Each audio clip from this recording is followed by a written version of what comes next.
Depuis un temps maintenant, le Seigneur dépose dans mon cœur, mais aussi dans le cœur de beaucoup de chrétiens, des choses concernant le retour de Christ. 2020 est une année qui en réalité est un tournant pour l'avenir.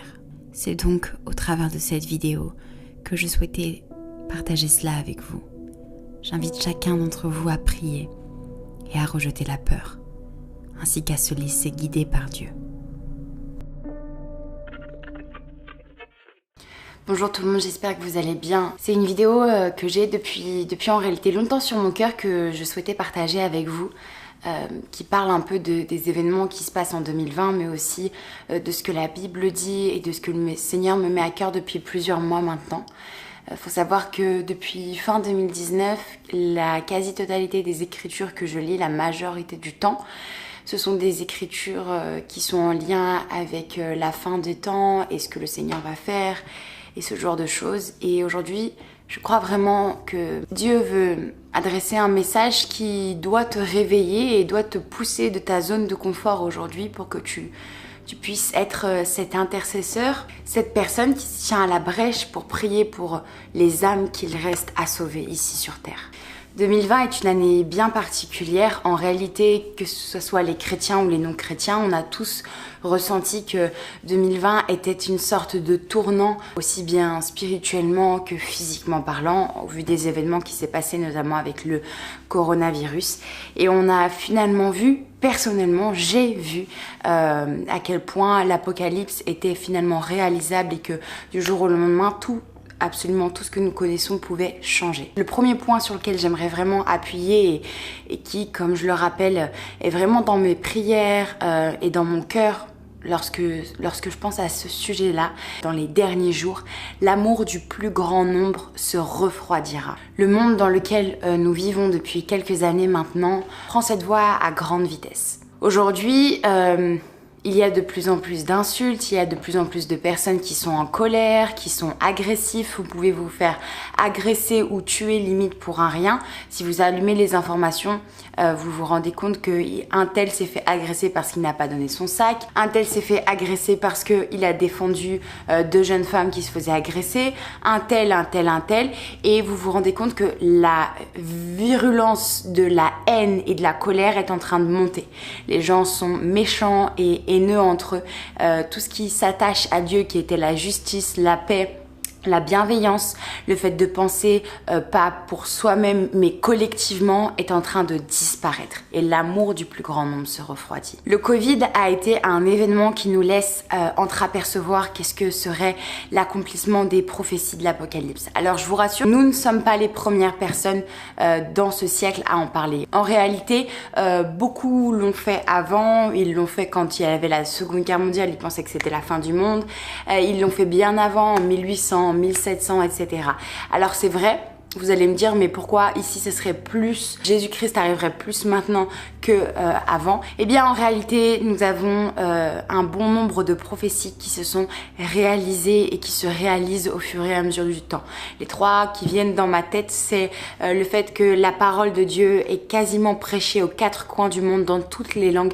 Au moins une personne sur cette terre, chaque personne sur cette terre a quasiment entendu déjà l'évangile, ce qui est une prophétie des temps de la fin. L'incrédulité et l'immoralité qui n'a jamais été aussi haut. On est proche du niveau de Sodome et Gomorrhe. Je pense que le monde de 2020 aurait pu tout à fait être une des villes de Sodome et Gomorrhe. Nous mélangeons qu'est-ce que c'est l'amour, nous pouvons aimer tout et n'importe quoi, n'importe qui, à n'importe quel âge, n'importe quand.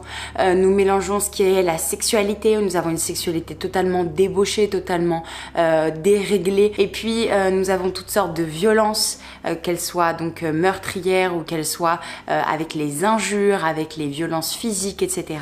Tout ça est arrivé à un niveau incroyablement haut par rapport à ce que nous avions pu connaître. C'est vrai que dans les siècles d'avant, même si, entre guillemets, l'Église était séparée de l'État, il y avait encore cette base avec les principes de Dieu, donc les principes du mariage, les principes de la justice, les principes du travail, les principes de la vérité, d'être honnête, etc. Et ces principes-là sont en train de disparaître. Le monde va de plus en plus vers le diable et s'éloigne de plus en plus vers les principes et les fondements de Dieu. Quasiment les 12 tribus d'Israël sont rentrées chez elles en Israël. Alors on ne sait pas qui appartient à quelle tribu, mais maintenant le terme juif les définit les 12. Et donc quasiment toutes sont rentrées puisque Israël a favorisé le retour de ses enfants à sa terre. Et donc c'est une des prophéties de la fin des temps, puisque dans l'Ancien Testament et notamment dans Jérémie, à cause de l'iniquité d'Israël, Israël est dispersés aux 4 coins de la terre, et depuis un certain nombre d'années on a ce qu'on appelle l'Alia, c'est-à-dire les juifs qui rentrent chez eux. Le Covid, même si cette maladie est réelle et qu'elle tue réellement des gens, est l'exemple parfait de comment nous pouvons contrôler une population, imposer des mêmes règles pour tout un monde entier. Si vous ne le savez pas, l'Antéchrist est une personne en fait qui dominera sur le monde entier. Ça sera après l'enlèvement de l'Église et il dominera pendant 7 ans. Et ça sera, la Bible dit que Satan lui aura donné tout son pouvoir. C'est-à-dire que les démons actuels n'ont pas tout le pouvoir que Satan a.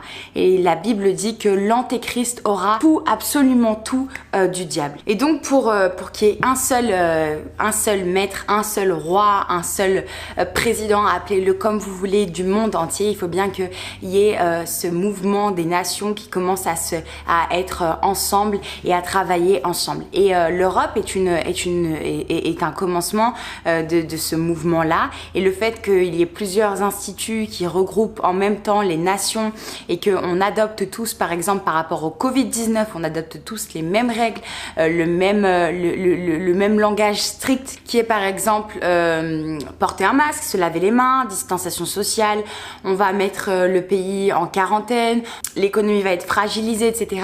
On a ce mouvement des nations qui vont exactement dans le même chemin et dans les mêmes accords. Alors certes, la raison actuelle, c'est que c'est pour la santé du monde. Donc c'est entre guillemets une bonne raison finalement pour qu'on accepte les règles sans trop broncher, puisqu'on vous dit que, et c'est réel, hein, on vous dit que c'est par rapport à votre santé et qu'on veut préserver votre vie. Maintenant, voilà ce que je constate. Aujourd'hui, dans cette vidéo, je ne vais pas vous expliquer par A plus B là où la Bible le dit, parce que ce n'est pas une vidéo de théologie, mais une vidéo qui se veut à éveiller les consciences et à rappeler au corps de Christ qu'il a une mission bien particulière.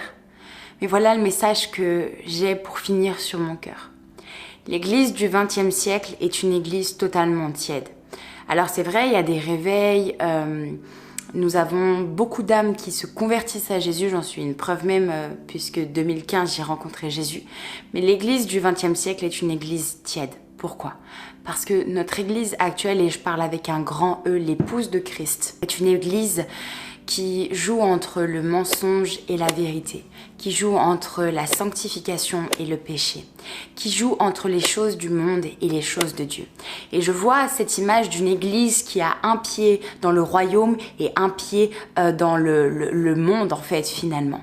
Et c'est dramatique parce que la Bible dit dans Apocalypse, Dieu dit, parce que tu es ni froid ni chaud, mais tu es tiède, je te vomirai de ma bouche. Sauf que mes amis, Jésus dit, je viens pour enlever mon épouse, une épouse parfaite, une épouse sans tache. Et la Bible dit que lors de l'enlèvement de l'Église, qui est la solution finalement avant le règne de l'Antéchrist et avant toute cette souffrance qu'il va se passer pendant 7 ans, la Bible dit que l'épouse blanche et sans tache sera enlevée. Mais la Bible dit aussi qu'il y aura beaucoup de personnes qui ont cru, il y aura beaucoup de chrétiens qui resteront sur terre. Pourquoi ?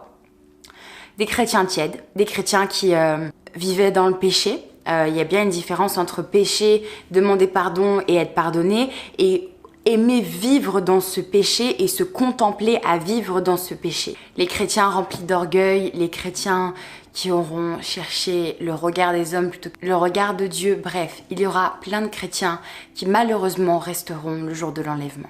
Et je crois que c'est Matthieu 25 ou Matthieu 24. N'avons-nous pas guéri les malades en ton nom? N'avons-nous pas chassé les démons en ton nom? N'avons-nous pas fait ceci ou fait cela? Et Jésus leur dit, arrière de moi, je ne vous connais pas.